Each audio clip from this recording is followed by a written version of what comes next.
Hola a todos, soy Franco. Bienvenidos de vuelta a Historia Interactiva. Y bueno, como saben, este es el primer video que voy a publicar. Y el tema elegido es... Wait for it. Los 5 hechos que cambiaron la historia. La pandemia causada por el coronavirus, así como los hechos recientes, como el calentamiento global, el aumento de las protestas políticas y sociales en todo el mundo, la aparición de líderes populistas en varias potencias democráticas, el uso masivo de las redes sociales y la web 3.0 y un gran etcétera, nos ha llevado a preguntarnos si estamos ante el fin de una era o un cambio dramático en la historia. Efectivamente, yo creo que estamos ante un momento de cambio histórico importante, pero justamente yo quería aprovechar esta oportunidad para presentarles cuáles fueron los otros momentos en la historia universal en donde la humanidad cambió para siempre. Así que he elegido 5 y bueno, se los voy a presentar a continuación. Pasemos a verlos. El primer momento elegido es el auge del Imperio Romano. Todos alguna vez hemos escuchado acerca de Roma y se debe a que fue el más grande, longevo y poderoso estado que haya existido y por ende marcó un antes y un después en la historia de la humanidad. El nacimiento de Roma se da con la fundación de la ciudad ubicada en el centro de Italia en el año 753 a.C. por los legendarios hermanos Rómulo y Remo. Siglos después, esta monarquía se convierte en una república y es entre el siglo III a.C.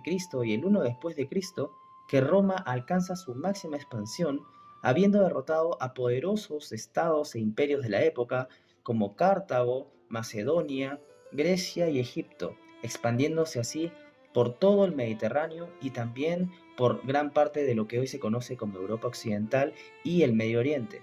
Es en este momento de máxima expansión que la República Romana se convierte en imperio con el nombramiento del primer emperador romano Octavio Augusto en el año 27 a.C.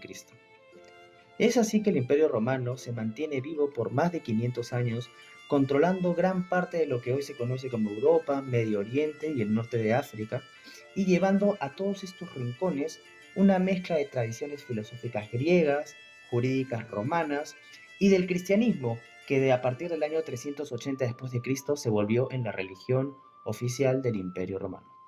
Justamente esta mezcla lo que da nacimiento a lo que hoy conocemos como civilización occidental, la cual predomina en gran parte del mundo ahora y que se va a expandir a otros continentes con lo que va a suceder unos siglos más tarde, que es el punto que voy a hablar a continuación.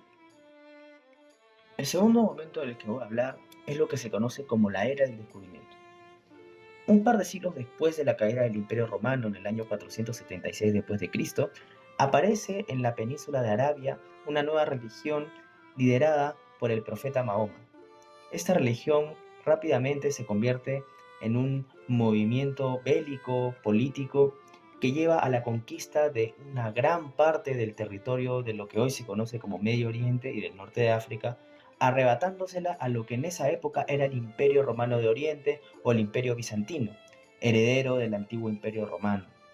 Esta situación generó gran conmoción en Europa Occidental y en el papado, ya que esta nueva religión había tomado control de lo que era conocido como los Santos Lugares, que era la tierra en donde había vivido y muerto Jesucristo. Es por ello que siglos más tarde el Papa convoca a la Primera Cruzada, y estas cruzadas, que son 8 en total, tienen lugar entre el siglo XI y XIII después de Cristo. Esta situación de conflicto constante entre el cristianismo y el islam llevó a que las grandes rutas comerciales hacia el Asia estuviesen cerradas por una gran cantidad de tiempo. Esta situación llevó a que los comerciantes europeos, sobre todo italianos, buscaran alternativas para poder llegar al Lejano Oriente.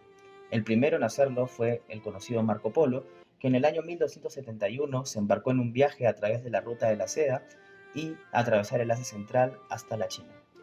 Sin embargo, estos viajes no dieron grandes frutos y no fue hasta casi 200 años después, luego de la caída de Constantinopla en manos de los turcos otomanos en 1453, que las grandes monarquías europeas de la época tomaran la decisión de ir un poco más allá y utilizar el mar para poder alcanzar las Indias Orientales. Es así que en 1492 La recién formada corona española, a través de la unión de Isabel de Castilla y Fernando de Aragón, decidieron apoyar al genovés Cristóbal Colón en su gran viaje a través del Océano Atlántico con el fin de encontrar una ruta alternativa a las Indias Orientales.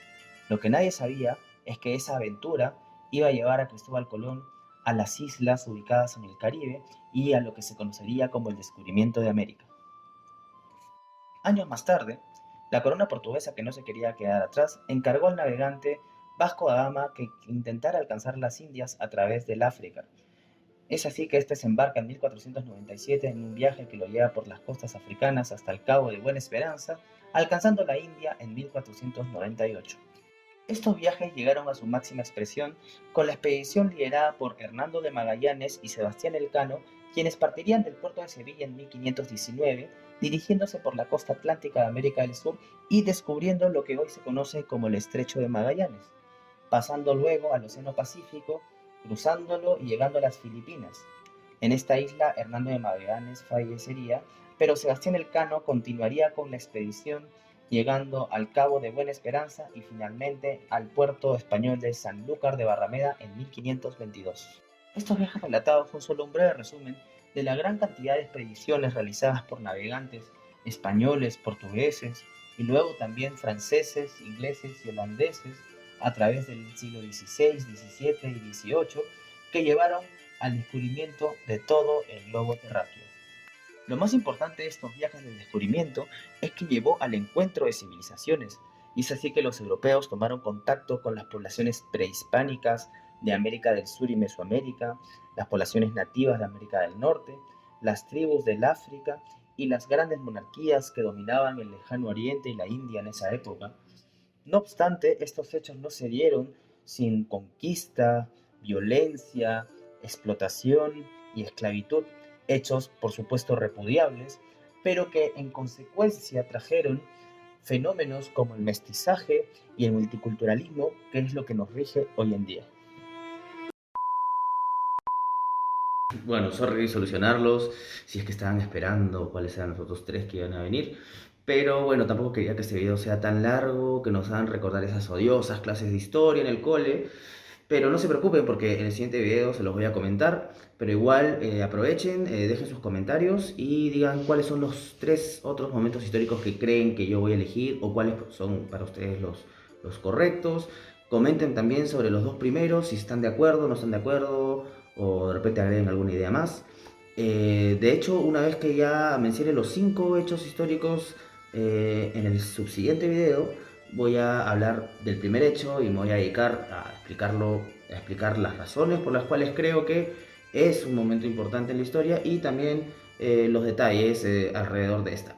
¿Ya? Así que no se olviden, suscríbanse, compartan, síganme, like, comenten y hasta la próxima.